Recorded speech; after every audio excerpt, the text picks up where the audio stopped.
Then they ask you, what do you do for fun? Well, I play board games. What's the question they're gonna ask you next? It is always, oh, what's your favorite game? Well, I'll tell you what mine is. It is Dominion. At least that's what I say. And the reason why I say Dominion is because it's easy to explain and it is one of my favorite games.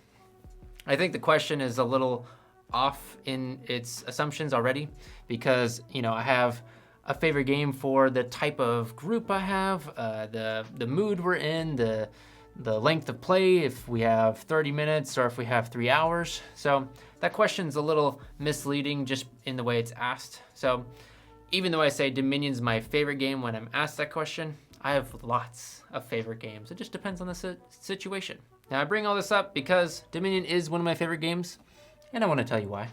And why I still play it today, even though there's a lot of new deck builders. This is still a classic. It's still a great game. I still play this probably more than any other game. Maybe not Gloomhaven at this point. Put a lot of hours into that, but I've put a ton of plays into this as well. And if you play games, this looks pretty normal. If you don't play games a lot, like a lot of my friends that haven't played many games, they see 400, 500 cards here all arranged. That looks pretty intimidating. That's one of the reasons why I like this game. It looks intimidating to people who haven't played a lot of games. And then I get to surprise them in how easy it is to teach because the rules are so simple. It's just ABC. Can you remember ABC? Everyone can remember ABC. ABC stands for, in this case, action, buy, cleanup.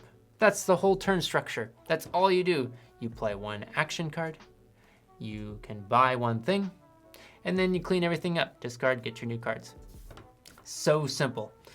The complexity, which is why it's so replayable and why people love it, is all in the cards themselves. So once you've learned how to play this game, you can play it and master it just by understanding how the cards interact with each other, because all the cards have text on them that have different effects.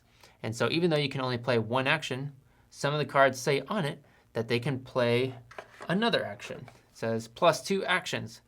Or +1 card. Village is a great example of the wheels in your head starting to turn on why this game is interesting, because you can draw one card when you play this and then play 2 more actions. Normally you don't draw any cards, normally you don't play any actions. You just have your one action, you buy one thing, and then you move on. But this one card can show you how combos start and engines build, where you draw a card and play 2 more actions, draw another card and play 2 more actions. Village in itself can just draw into more villages and play more villages, or into other cards that do other things. And so that's basically why I like it. Those are all the reasons. Now, just to give you a feeling of what it's like to play it, I'll set it up real quick and give you the sense of what it's like to play it. Seller, market. So with it set up now, you can see there's 10 action cards, there's some money and some points. The way you win, have the most points in your deck at the end of the game. But with these 10 cards, you're, as a reminder, playing one action a turn, buying one thing, up to one thing, and then cleaning up. So these are the actions you'll be buying. You can buy treasure, you can buy points. So your buying is encompassing everything. Your actions are the ones that you buy earlier, you get to play them later. And so normally in a game, you're not buying every single type of action. You're usually focusing on 2, 3, 4, a few more, whatever, but not all of them, because you want to have a game plan. At least most of the time, you want to have a good strategy to win. And so each game, even within the same setup, can have multiple strategies. Maybe you want to play the militia and get coins and attack other people. Maybe you want to do the smithy and village and do this combo where you're drawing lots of cards and playing more actions and drawing more cards and playing more actions, so you go through your whole deck. Maybe you want to get lots of money so that it's more consistent and easy to buy your points. Whatever the goal may be that you have for your particular strategy is different, or it can be the same if you really understand a setup in specific.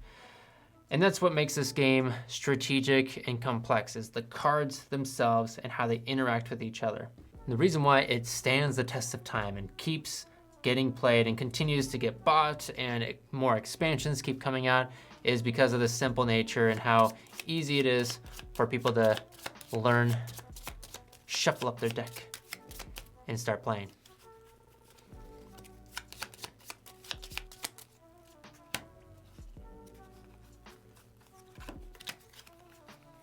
So I've got 2 copper, 3 estates, so these do nothing. I'm going to skip my action because I don't have any yet. I'm going to, with my 2, I'm gonna buy a cellar. And then I have 5. I'm gonna buy a market. That gets discarded. Now I don't have any cards to draw, so I shuffle everything in. That's how I get my first set of actions to use during my action phase. Ooh.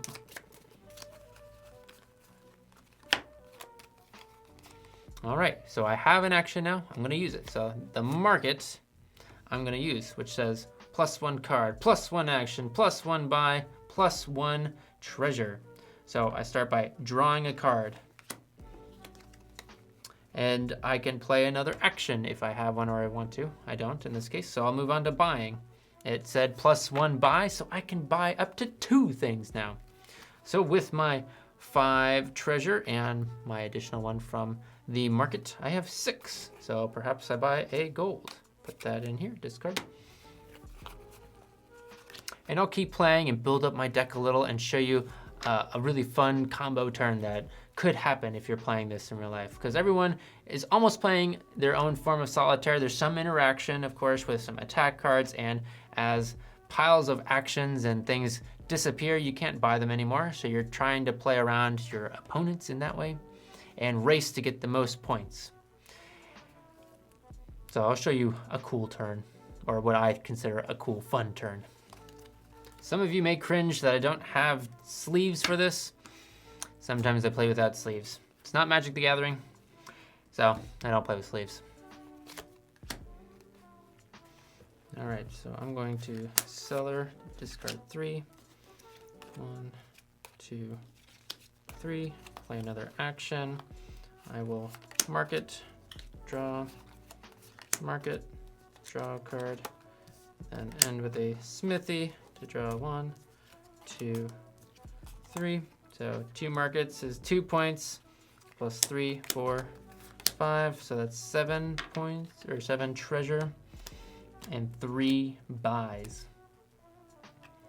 So I can buy a 4 and a 3. I'll buy a smithy and a village, because I like making combos, even though it may not be the most efficient way to win. It's a lot of fun. All right, I'm gonna cellar to discard 3. 1, 2, 3. Market to draw 1. And now I feel like my engine's building. So I got 1 plus 2 is 3. 9, I will buy a province, and I'm on the province train. 1, 2, 3, 4. I feel like my deck is consistent enough with gold, with card draw, with card selection, and I just wanna focus on getting some points before my opponents get them.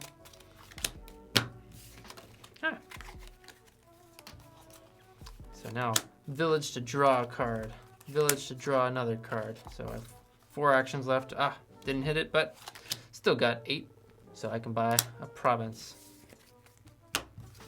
So at least that's the idea of the game. You're trying to create a strategy by comboing cards together. You're trying to beat your opponents by doing it faster than them, getting a little bit of luck and variance in your favor to get ahead and stay ahead, hopefully.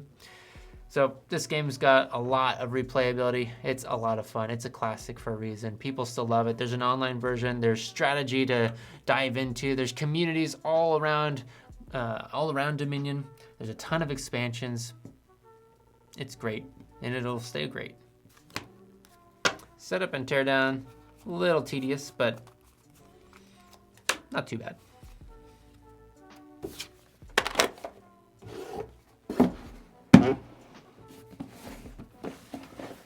That's Dominion.